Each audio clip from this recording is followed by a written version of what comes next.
Sir sir তুমি এখানে কি করছো? বাস ওই পত্রিকা পড়া দেখতে আসলাম, কি সুন্দর দৃশ্য, একদম গ্রামের দৃশ্যের মতো, খুব ভালো লাগছে। তোমারে আর জামাল রে যে দুইটা কাজ দিছিলাম, করছো?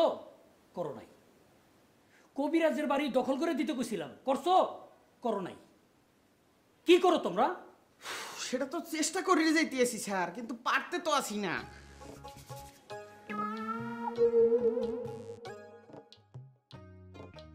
বস আপনি কোনো টেনশন করিন না, কবিরাজের ঘরে আগুন দিছি, এখন সে আগুনের তাপে নিজেই পলাইবে লেঙ্গুট গুটাইয়া। নিজের ওষুধ নিজেই খেয়েবে দেখি, আমি বলিয়ে রাখলাম। এবার বলো আমজাদের কি করলা? আমি তো কবিরাজের বাসায় ঘটনা একটা ঘটাইছি। ওই কবিরাজের যে বাচ্চা, ওটা তো আমার অবদান।